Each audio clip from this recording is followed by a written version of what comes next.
Hi, my name's Phil. I like talking about politics, and in this video I'd like to discuss how Rishi Sunak has once again massively cocked up a PR event by making what he thought would be a big announcement. 5 new pledges, sort of new, in the hopes of forgetting about the last 5. But first, if you'd like to be notified of daily news and politics, please subscribe to the channel. So for those who watched the short today, I talked about these 5 new promises. Let's go over a bit more detail.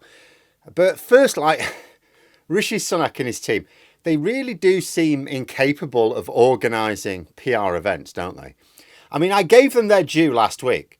That was a rare example of playing things well. Last Monday was actually a bit of a triumph for Sunak. He managed to sack Braverman, something he'd been wanting to do clearly for some time. And he even stopped it being the main news of the day. You know, he'd hyped up the reshuffle in advance. Downing Street cleared its schedule. This was noticed by journalists. So the day before, they're thinking, hey up, something's going on. Is it the reshuffle? So it's all hyped. He's piqued the interests of journalists. So Sunak's got their attention. Then he sacks Braverman. Well, this is not unexpected. And it's going to be the big news, of course, until David Cameron walks into number 10. That caught journalists completely by surprise. They were not expecting that. And it quickly overshadowed Braverman's sacking, at least for that day.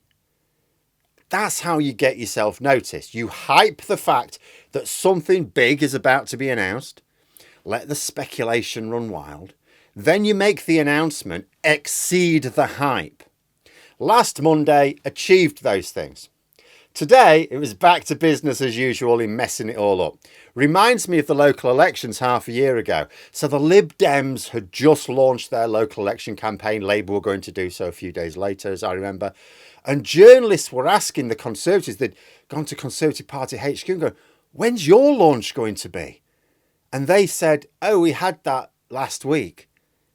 Everyone missed it because nobody had bothered to mention it to the press. That is sort of what happened today.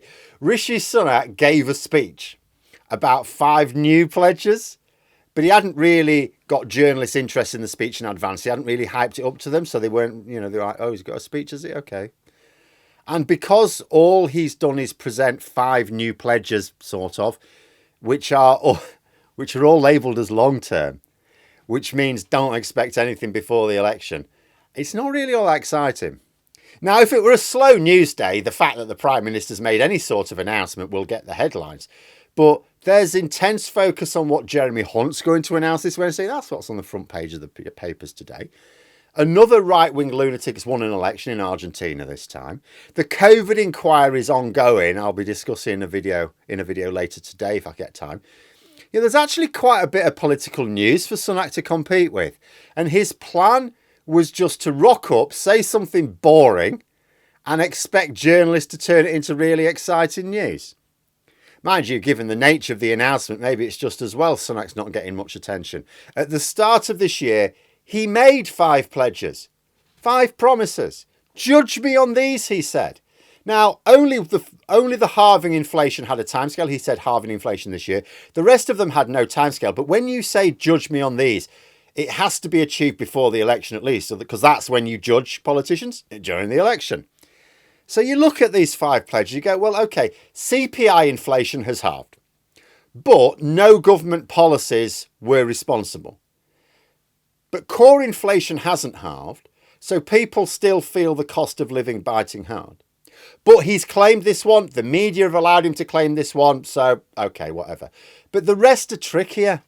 He promised to grow the economy.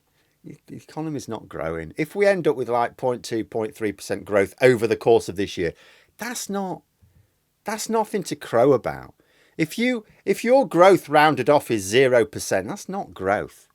He promised to cut the national debt. Well, the national debt is rising. The Institute for Fiscal Studies has said that it's going to continue to rise for years to come. It was a baffling pledge to make. At the time he made it, back in January, I said, I looked down, I said, okay, the halving inflation probably just naturally happen.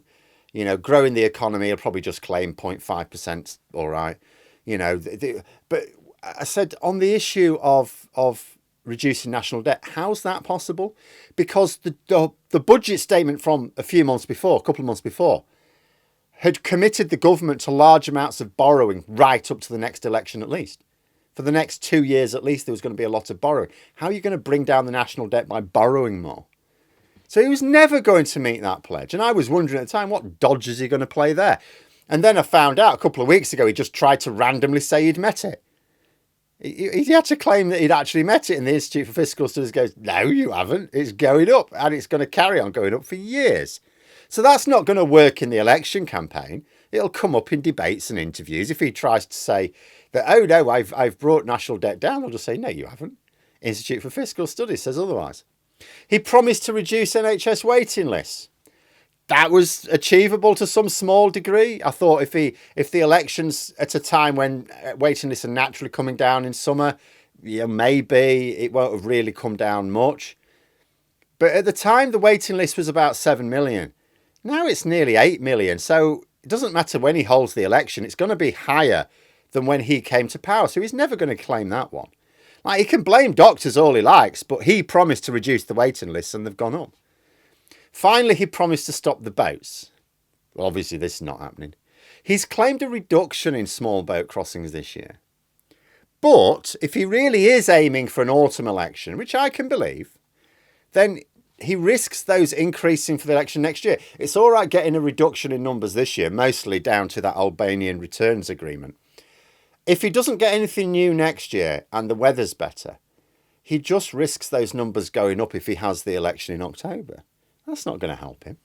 So strategically, the idea of presenting 5 new pledges when 80% of your old ones have not been met, I mean, that's dodgy straight away, because like, if someone makes a promise to you, then breaks them, are you going to believe their next set of promises? Like, they make some promises to you. Okay, I'll hold you to that. Then they break them. And then they go, oh, no, I'm sorry, I've broken them. Oh, sorry. I'll tell you what, I'll make you some new promises. You're not going to believe that, are you? I mean, I suppose it's in the nature of an abuser gaslighting their victim that this does happen. But I think most of the public seem to be waking up from their gaslighting now. But anyway, just for a laugh, what are these new pledges? Well, the first is reducing debt. Yes, that sounds familiar. It's basically one of the 5 from the start of this year that is not met. So he's carrying an old pledge forward, even though there's 0 chance of meeting it before the election. Oh, but don't worry. These are long-term promises for the future. In other words, we're expected to vote for the Tories on the basis that they couldn't achieve these in 14 years in power, but we have to believe they're going to do so if we keep voting for them. And that's important to remember about those 5 pledges as well. So if we go down them really quickly, the 5 original pledges, stop it, halving inflation, say. So inflation has been higher across these 14 years of Tory government than it was in the previous 13 years of Labour government, right? So in terms of inflation, they've got a much worse record than Labour. Growing the economy has not grown at all since they've been in power. There's like, sometimes it's gone up, sometimes down, but it's basically net 0 growth in real terms. What was the next one? Reduce the national debt. No, that's gone way higher. That's like 3 times higher, isn't it, than when they came to power? Between 2 and 3 times higher. Way higher. The cutting NHS waiting lists. No, they were about 2. They were just over 2 million. Now they're nearly 8 million. Even taking into account population growth per capita, that's several times more. And stopping the boats. Boats weren't an issue when the Conservatives came to power. It didn't exist. It's a problem they created a few years ago, quite artificially. So we're suddenly expected that all these things that got a lot worse in their 14 years, not in the last couple of years, nothing to do with COVID or even Brexit, like they created this. We're suddenly expected that they're suddenly going to start delivering on them. No. The second new promise is cutting tax. I mean, again, 14 years of experience means, you really do have to be a victim of gaslighting to believe this one. It's also quite vague.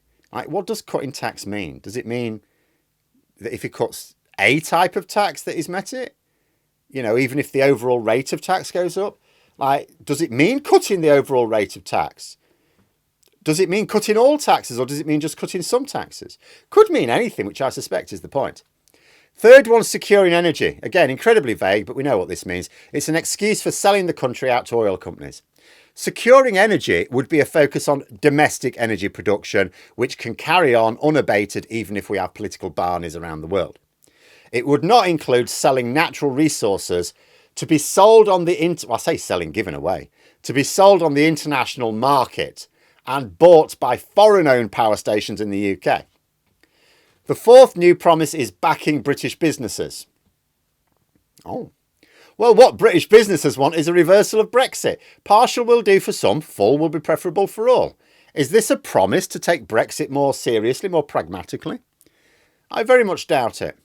So far, if you look at his record, the businesses that Sunak has been backing are all, 100% of them, foreign-owned, and to the tune of billions of our money. Finally, he promises world-class education. Well, despite everything they've done, we already have that. You know, the Tories have weakened it with savage budget cuts.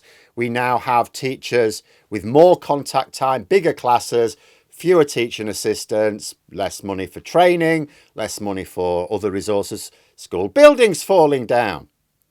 But the education system is still, in global terms, on global league tables, still amongst the top. In fact, Sunak actually has policies to weaken it further, not strengthen it. It is government policy to make it harder for foreign students to come to British universities, spending money in our city economies. Not really sure how it helps our world-class education to say that our universities are not going to be part of the international education system. But I come back to the fact that these are builders' long-term promises. At the start of the year, Sunak said we should judge him on the original 5 promises. Now, apparently, we're supposed to forget about those and look at the 5 new ones, or more accurately, 4 new ones and a recycled one. Oh, and we shouldn't judge him on these ones either. Not yet, anyway. If we want them, we have to vote for the Tories against the evidence of the past 14 years and on nothing more than blind faith that they will somehow start to act sensibly in government if we just give them one more chance. I don't think so. But there we are. Those are my thoughts. Let me know yours in the comments below. I hope you found the video interesting. If you did, please click the like button. And if you'd like to support the channel further, the join button for memberships. And until next time, I'll see you later.